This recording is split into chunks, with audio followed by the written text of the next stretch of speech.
This is danggit. Ayan. Marami po ito. At gagawin ko po siyang daing. So, binili ko po ito sa Masbate. Sobrang bango. Agway. Sobrang bango. So, ito po. Dito po ay yan. Ginawa ko na siyang daing. Yan. Diba? So, ipakita ko po sa inyo kung paano ako maggawa ng daing. Maliit lang kasi itong kusina ko. Kaya, yan. So, pakita ko po ha. Naku, ang bango-bango pala nito. So, ayan. Kasi nilinis ko po ito kahapon. Ay, nung pagdating ko. Tapos, nilagay ko muna siya sa freezer. Kasi, mahirap pagod ako sa biyahe. Tapos maggagawa pa nito. So, ang oras kailangan ko kasi magpahinga. So, nilagay ko muna, nilinis ko lang siya at tinanggal ko at nilagay ko siya sa freezer. Pero tinanggal ko po yung bituka. Kaya nagdikit-dikit na ito. Ang ating so, ngayon, ganito po ako maggawa ng daing. Dito muna sa dulo. Kasi ang aking kutsilyo ay mapurol. Yan. Yan, mapurol siya. Pero madali lang to. Mapurol at saka medyo nag-ice kasi siya eh. Pero mas maganda kasi hindi siya yan siya.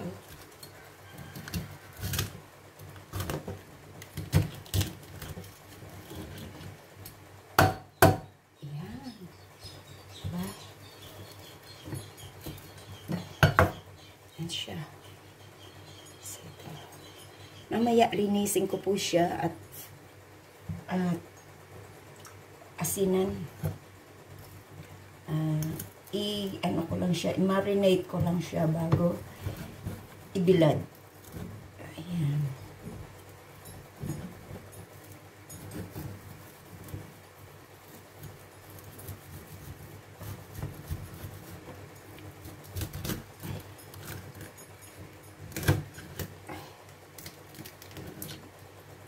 Sa amin kasi sa Masbate, dahil tabi kami ng beach, sanay ako sa paggaganito sa paghiwa ng isda. Basta, ano lang, daing. Gawing daing lang.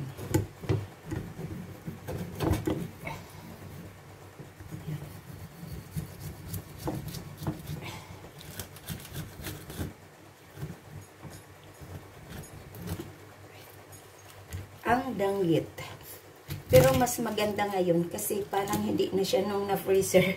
Hindi na siya ganun kalansa. Sobrang lansa po. Yan siya, oh. Yan. At saka maganda rin na nag-a-ice siya kasi pag gaganituhin mo, hindi siya madudurog. Mga puro batuhanon po to. Yung tawag dyan. Yung isdang nabubuhay sa bato. Yan, ayan na siya. Nabubuhay sa bato. Ito medyo malaki. Sa amin, walang gaano bumibili nito kasi malansa. Ano naman, pag tabing dagat ka, marami kasing mapagpili ang isda. Ayan. Pero, nauso ito sa Cebu, ang danggit, na ginawa nilang daing. Tapos, binenta. So, yun ang naging sikat na ang daing na danggit.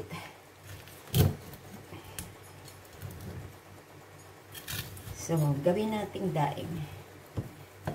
Pero, ang sarap po ng kanyang laman. Masarap din siyang prituhin. Yan, masarap din siyang prituhin.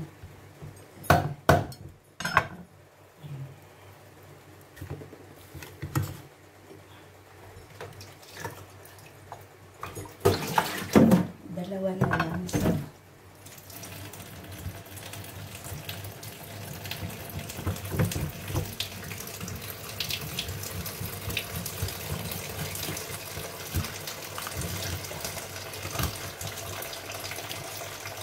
maganda kasi mainit. Sobrang init ngayon. Matutuyo agad po. Masarap siya pag daing kasi. Pero andun pa din yung langsa. Diyos ko. Sa labas ko ito nilinis. Pero ngayon dito ako nagdaing sa aking kusina. Ito ay tinatawag na mormor. Mormor siya. Mga ano to. Wala kasing isda nung umalis kami ng Masbate. Siyempre, Saturday kami umalis ng maaga. So, Friday, binili ko na to. So, walang nagpunta ng laot. Hindi naman ako nakapagpabili kasi busy ako. Nagpunta ko ng Romblon. Hindi ako nakapag-iwan ng pera pang bili. Pero may kinuntak na ako. Ito yung kinuhanan ko nito. Kaso, nung wala ngang nangisda dahil Good Friday, Holy Week. Kaya, yung kung meron man silang isda, ito lang. Hindi ito kasi mabinta doon. Dahil malansa. Ayan. Malansa. Ayaw nila nito. Sa amin, maarte ang mga tao. Ayaw nila pag malansa kayo. Sobra ang baho. Matagal baho. Kaya nga doon ako sa garden na hiwa nito. Nagkaliskis. So, ito na siya. O, diba? So, hugasan ko na po.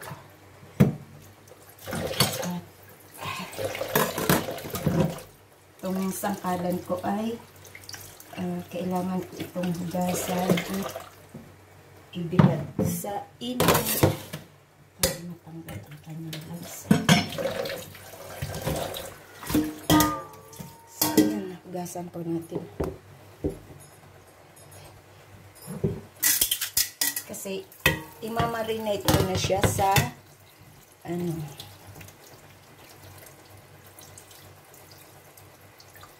mamarinate ko siya bago ibilad.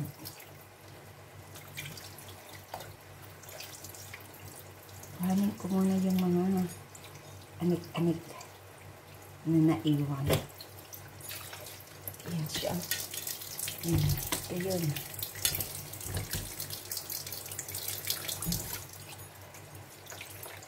So, meron pa talagang mga sa pinisin lang natin para maganda ang pagka.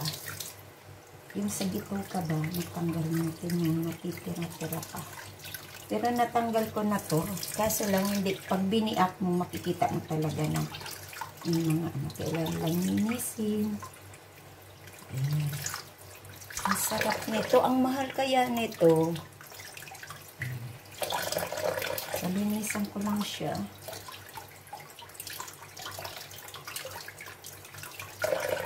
Ayan. Hindi ka na nito matitinik kasi tinanggalan ko na siya ng tinik. Sasabunin ko lang yan. Tanggal mo yan lang sa dito sa loob. Ayan.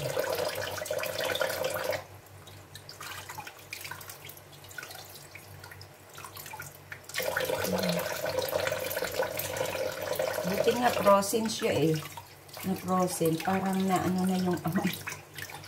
Lansa. Pero ang sarap ng kanyang laman. Tapos na. Marinate ko na siya. At ibilad.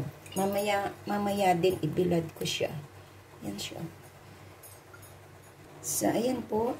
Nilulubog ko siya sa suka at asin. Tinimpla kong suka at saka asin with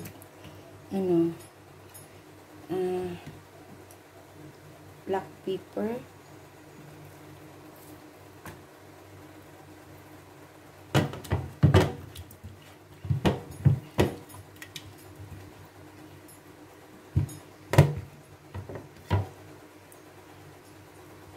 Suka lang siya.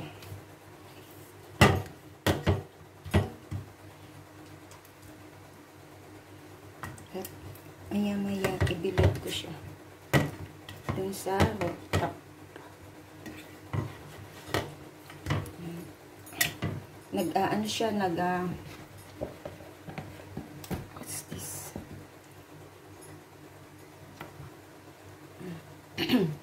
Diba ang kilawin na isda? Pag ginanyan mo, namumutla siya. Pag i-ano siya sa suka. So, yan. Ilagay ko muna siya dito. Yan siya. Para malasa din naman. Pero sa amin, iba ang paggawa ng ano. Aasinan siya. Asin lang siya. Overnight, soak sa asin, and then kinabukasan, hugasan sa dagat bago ibilad. Ayan, ganun lang. Asin lang dun. Pero pag sarili mong gawa, syempre, pwede mong pasarapin at hindi gaanong maalat. Konti lang yung asin na to. Away tayo sa masyadong maalat. Lalo na kung mga senior na. Ayan, diba? Ayan. Tapos na. So, ayan. Ready to, ano na, bilad ko na dun sa rooftop. So, ayan na ang aking daing. Danggit na daing. So, ayan na. Ayan. Masarap na yan. Prituhin mamayang gabi. Ayan. Salamat sa inyo dyan. Thank you. Bye.